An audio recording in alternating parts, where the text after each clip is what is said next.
ನಗಬೇಡ, ಸಮಾಧಾನ ಮಾಡ್ಕೋವಿದ್ಯಕ್ಕ. ಒಂದೇ ಜೀವದಂಗಿದ್ದ ಅಪ್ಪ ಮಗನ ದೂರ ಮಾಡೋದಕ್ಕೆ ನಾನೇ ಕಾರಣ ಆಗ್ಬಿಟ್ಟೆ. ಅವರಿಬ್ರು ಹಿಂಗ್ ದೂರ ಆಗಿ ನೋವು ತಿಂತಿದ್ರೆ ಅದನ್ನ ನೋಡ್ಕೊಂಡು ಹಿಂಗ್ ಸಮಾಧಾನ ಮಾಡ್ಕೊಡ್ಲಿ.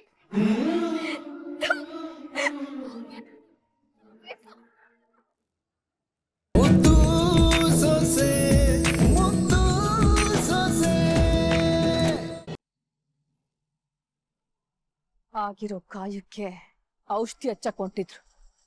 ಆದ್ರೆ ನಾವು ಗಾಯದ ಮೇಲೆ ಒಡ್ತ ಕೊಟ್ಟಿರೋದ್ರಿಂದಲೇ ಆ ಶಿವರಾಮೇಗೌಡ ಭದ್ರನ್ ಮಧ್ಯೆ ಎದ್ದಿರೋ ಗೋಡೆ ಬೀಳಕ್ ಸಾಧ್ಯವೇ ಇಲ್ಲ.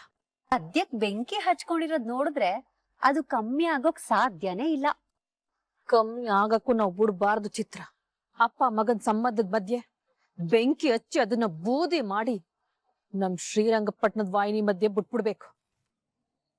ಆದ್ರೂನು ಅಮ್ಮ, ಆ 3 ಅಡಿ ಮಾಡಿರೋ ಮೋಸಕ್ಕಿಂತ ಈ ಭದ್ರ ದೊಡ್ಡಪ್ಪಂತವ ಸತ್ಯ ಮುಚ್ಚಿಟ್ಟು ಓದ್ಸಕ್ ಸಹಾಯ ಮಾಡುದ್ನಲ್ಲ, ಅದೇ ಜಾಸ್ತಿ ಆಘಾತ ಉಂಟು ಮಾಡದೆ.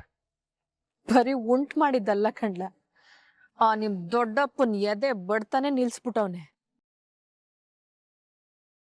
ಅದ್ಕೆ ಕಣ್ಲ, ನಿಮ್ ದೊಡ್ಡಪ್ಪ ಉಸಿರಾಡಕ್ಕೆ ಆಕ್ಸಿಜನ್ ಆಗ್ಬೇಕು.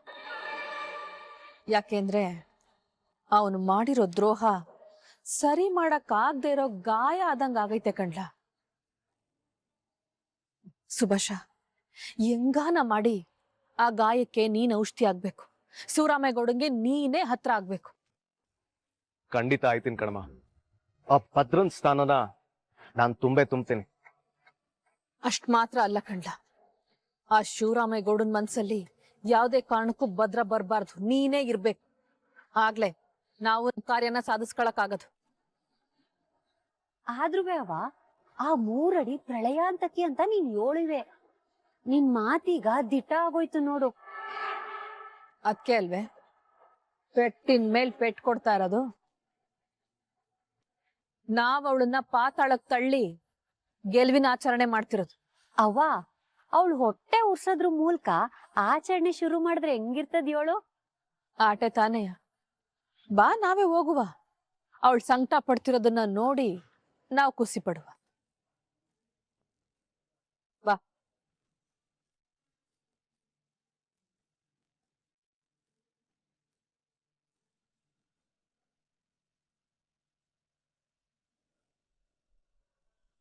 ಮಗ ಅಂದ್ರೆ ನನ್ ನೆರಳಿದ್ದಂಗೆ ಅಂತ ಗರ್ವ ಪಡ್ತಾ ಇದ್ದಲ್ಲ, ಅದಕ್ ಪಾಠ ಕಲ್ಸೋದಕ್ಕೆ ಇದೆಲ್ಲ ಮಾಡ್ದ.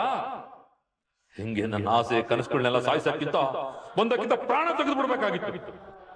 ಛೇ, ನಮ್ಮಿಂದಾಗಿ ನಮ್ ಗೌಡ್ರು ಶಿಕ್ಷೆ ಅನ್ಭವಿಸಂಗ ಆಗೋಯ್ತಲ್ಲ.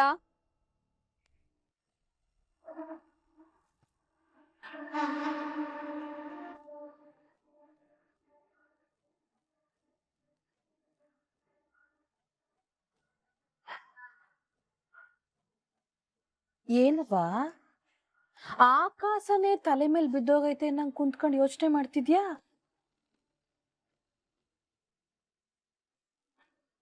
ನಿನ್ ಸ್ವಾಭಿಮಾನ ಈಟೆಯಾ ಅಥವಾ ನೀನು ಮುಖವಾಡ ಕಳ್ಚೋಯ್ತು ಅಂತ ಫೀಲ್ ಆಯ್ತಾ ಇದ್ಯಾ? ಇದ್ರಿಂದ ಅವಮಾನ ಆಯ್ತು ಅಂತ ಆಗ್ಲಿ, ಮರವಾದೆ ಹೋಯ್ತು ಅಂತ ಆಗ್ಲಿ ನನಗ್ ಚಿಂತೆನೂ ಇಲ್ಲ, ದುಃಖನೂ ಆಯ್ತಾ ಇಲ್ಲ. ಆದ್ರೆ ಒಂದ್ ಒಳ್ಳೆ ಉದ್ದೇಶ ಮಾಡಿಕೊಂಡು ಎಲ್ರಿಗೂ ಒಳ್ಳೇದೇ ಮಾಡ್ಬೇಕು ಅನ್ಕೊಂಡು ನಮ್ ಗೌಡ್ರು ಒಂದ್ ಒಳ್ಳೆ ಕೆಲ್ಸ ಮಾಡಿದ್ರು. ಅದ್ರಿಂದ ಅವ್ರ ನೋವಾಯ್ತು ಅಲ್ವೇ, ಅದು ನನ್ ಕೈಲಿ ತಡ್ಕೊಳಕ್ ಆಯ್ತಾ ಇಲ್ಲ. ಬಾ ಈಟ್ ದಿನ ಸ್ವಾಭಿಮಾನ ಅಂತ ಭಾಷಣ ಬಿಗಿತಾ ಇದ್ದೆ. ಈಗಿದೇನೆ ಹೊಸದಾಗಿ ಒಳ್ಳೆತನ ಅಂತ ಶುರು ಮಾಡ್ಕೊಂಡಿದ್ಯಾ? ನಿನ್ನ ಸ್ವಾಭಿಮಾನಕ್ಕೆ ಭದ್ರ ಸಹಾಯ ಮಾಡ್ತಿದ್ನಲ್ಲ, ಅವಾಗ ಕುಂದು ಕೊರತೆ ಬರ್ಲಿಲ್ವೇ? ಅವ, ನೀನ್ ತಿಳ್ಕೊಂಡಿರೋ ಸ್ವಾಭಿಮಾನನೇ ಬ್ಯಾರೆ, ಇವ್ರ ಅಟ್ಟಿಯವ್ರು ತಿಳ್ಕೊಂಡಿರೋ ಸ್ವಾಭಿಮಾನನೇ ಬ್ಯಾರೆ. ಅದ್ಯಾವ್ದೆ ನಾನ್ ಕಾಣ್ದೇ ಇರೋ ಸ್ವಾಭಿಮಾನ? ಅದೇ ಕಣವ, ಅಳಿಯಂತವ ಸಂದಾಗ್ ಮಾತಾಡಿ ಅವನ್ ದುಡ್ಡೆ ಕಿತ್ಕೊಂಡು ತಮ್ ಬ್ಯಾಳೆ ಬೇಯಿಸ್ಕೊಳ್ಳೋದು. ಆಮ್ಯಾಕೆ ಮದ್ವೆ ಮಾಡಕ್ಕೆ ನಮ್ಗೆ ಯೋಗ್ಯತೆನೇ ಇಲ್ಲ ಅಂತವ ನಮ್ಮ ಅಟ್ಟಿಯಿಂದಲೇ ಎಲ್ಲ ಖರ್ಚು ಮಾಡ್ಸೋದು. ಮಾಡಿರೋ ಸಾಲ ತೀರ್ಸಕ್ಕೂವೆ ಕಂಡೋರ್ ಕಾಸು ಇಸ್ಕೊಳ್ಳದೆ ಇವ್ರ ಸ್ವಾಭಿಮಾನ. ಹೌದೇನವ ಇದ್ಯಾ? ನಿನ್ ಜಂಬ ಕೊಚ್ಕೋತಾರ ಸ್ವಾಭಿಮಾನ ಇದೆಯೇ?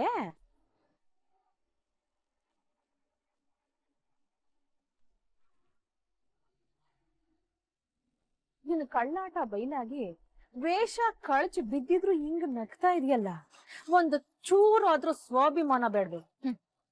ಸ್ವಾಭಿಮಾನ ಅನ್ನೋದು ಹೀರೋರಿಗ್ ಮಾತ್ರ ಗೊತ್ತಿರ್ತದೆ, ಅದು ಎಲ್ರಿಗೂ ಅರ್ಥ ಆಗಕ್ಕಿಲ್ಲ. ನಮ್ ಗೌಡ್ರು ತವ ನಮ್ ಅಟ್ಟಿಯವ್ರು ಯಾರು ಆಸೆ ಪಟ್ಟು ಇದನ್ ಮಾಡಿಸ್ಕೊಂಡ್ಲಿಲ್ಲ. ಅವ್ರು ಒಳ್ಳೆತನ, ಅವ್ರು ಮಾತ್ರ ಸಂದಾಗಿದ್ರೆ ಸಾಲಕ್ಕಿಲ್ಲ, ತಮ್ ಜೊತೆ ಇರೋರು ಎಲ್ರು ಸಂದಾಗಿರ್ಬೇಕು ಅಂತ ಅನ್ಕೊಳ್ಳೋ ಅವ್ರ ದೊಡ್ಡ ಗುಣ ನಮಗ್ ಹೇಳ್ದೇನೆ ಅವ್ರಿಂದ ಆ ಕೆಲ್ಸ ಮಾಡಿಸ್ಬಿಡ್ತು. ಓಹೋ,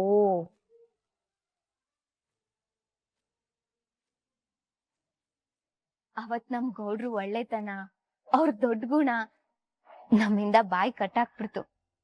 ಅದ್ಕೆ ಬರದ್ ಬರ್ಲಿ, ಹೆಂಗಿದ್ರು ಬಂಡವಾಳ ಇಲ್ಲ ಅಂತ ಬಡದ್ ಬಾಯಿಗೆ ಹಾಕೋಬೇಕು ಅಂತ ಕೆಟ್ಟ ಬುದ್ಧಿ ದುರಾಸೆ ನಮ್ಗಿಲ್ಲ. ನಮ್ ಗೌಡ್ರು ಮನ್ಸಿಗ್ ನೋವಾಗ್ಬಾರ್ದು ಅನ್ನೋ ಒಂದೇ ಒಂದ್ ಕಾರಣಕ್ಕೆ ಅದಕ್ ನಮ್ಮವ್ವ ಒಪ್ಕೊಂಡ್ರು. ಹಂಗನ್ಬಿಟ್ಟು ಕಡೆಗಂಟನುವೆ ಇದೇ ಋಣದಲ್ಲಿ ಇರ್ಬೇಕು ಅಂತ ನಮ್ಮವ್ವ ಯಾವತ್ತೂ ಆಸೆ ಪಡಕ್ಕಿಲ್ಲ. ಮುಂದಕ್ಕೆ ನನ್ನ ವಾರಸ್ದಾರ ಆಗು ಹೋಗ್ಗಳನ್ನೆಲ್ಲ ನೋಡ್ಕೊಳ್ಳೋನು ಇವನಯ್ಯ.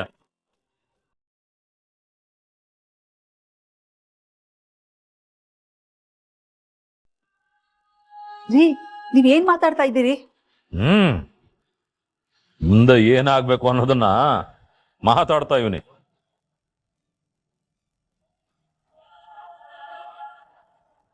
ಹಿಂಗೆ ಆಗ್ಬೇಕು ಅಂತ ಎಲ್ರಿಗೂ ಆದೇಶ ಮಾಡ್ತಾ ಇವನಿ.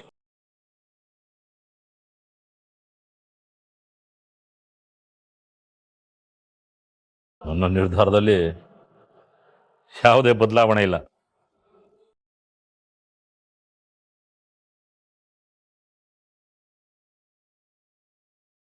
ದೊಡ್ಡಪ್ಪನ ಕಾಲಿಗೆ ಬಿದ್ದು ಆಶೀರ್ವಾದ ತಗೋ ಮಗನೆ.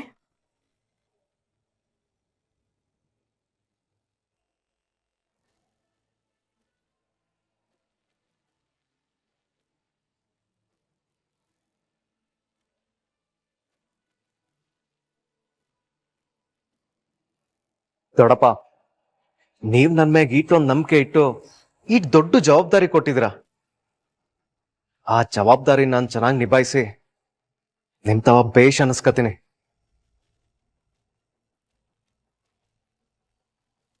ಜವಾಬ್ದಾರಿ ಕೊಡೋದು ದೊಡ್ಡದಲ್ಲ, ಅದನ್ನ ವಹಿಸ್ಕೊಳ್ಳೋದು ದೊಡ್ಡದಲ್ಲ,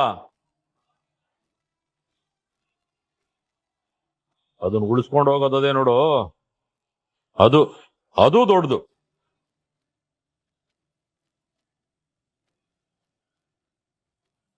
ಜವಾಬ್ದಾರಿ ಅಂದ್ರೆ ಆಡಂಬರ ಮಾಡೋದಲ್ಲ, ಕೊಟ್ಟು ಜವಾಬ್ದಾರಿನ ಅಚ್ಚುಕಟ್ಟಾಗಿ ನಿಭಾಯಿಸೋದು.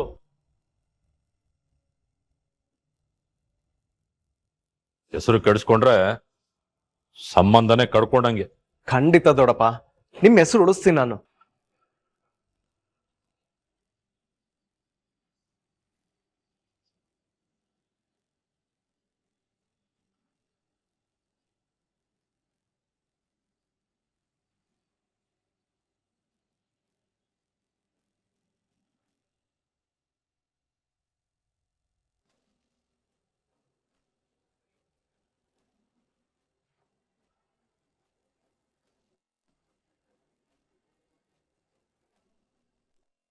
ಭದ್ರ, ಬೆಳ್ಳಗಿರೋದೆಲ್ಲ ಹಾಲು ಅಂತ ನಂಬಿ ನೀನೇ ಇಂಥ ಪರಿಸ್ಥಿತಿ ತಂದ್ಕೊಂಡ್ಬಿಟ್ಟಿಯಲ್ಲೋ. ಅದಕ್ಕೆ ನಮ್ಮಂತನ ತಕ್ಕೆಣ್ ತಗೊಂಬನ್ನಿ ಅಂತ ಬಡ್ಕೊಂಡು ಸತ್ತಿದ್ ನಾನು. ಅಂತಸ್ತು ಮೀರಿ ಆಸೆ ಪಟ್ಟು ನಿನ್ ತಲೆ ಮೇಲೆ ನೀನೇ ಚಪ್ಪಡಿ ಕಲ್ಲು ಎಳ್ಕೊಂಡ್ಬಿಟ್ಟಿಯಲ್ಲೋ.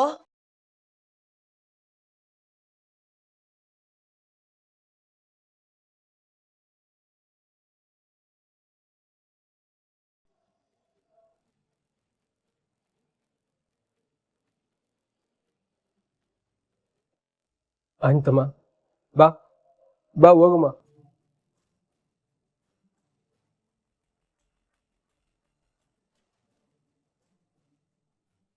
Congratulations brother.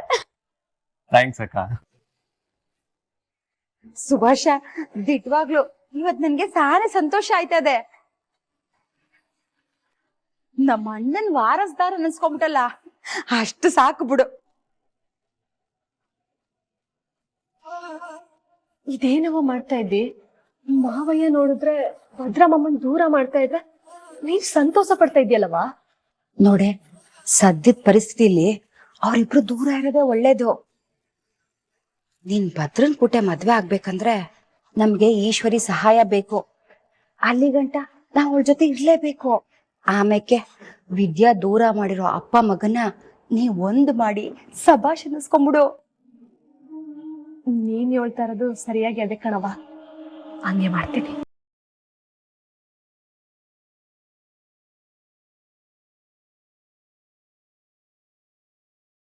ಅಳಬೇಡ, ಸಮಾಧಾನ ಮಾಡ್ಕೋವಿದ್ಯಕ್ಕ. ಒಂದೇ ಜೀವದಂಗಿದ್ದ ಅಪ್ಪ ಮಗನ ದೂರ ಮಾಡೋದಕ್ಕೆ ನಾನೇ ಕಾರಣ ಆಗ್ಬಿಟ್ಟೆ. ಅವರಿಬ್ರು ಹಿಂಗ್ ದೂರ ಆಗಿ ನೋವು ತಿಂತಿದ್ರೆ ಅದನ್ನ ನೋಡ್ಕೊಂಡು ಹೆಂಗ್ ಸಮಾಧಾನ ಮಾಡ್ಕೊಡ್ಲಿ?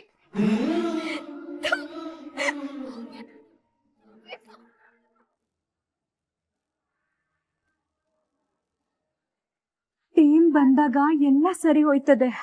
ಈಗ ಅಳ್ಬೇಡ ಕಣಕ್ಕ, ಬಾ.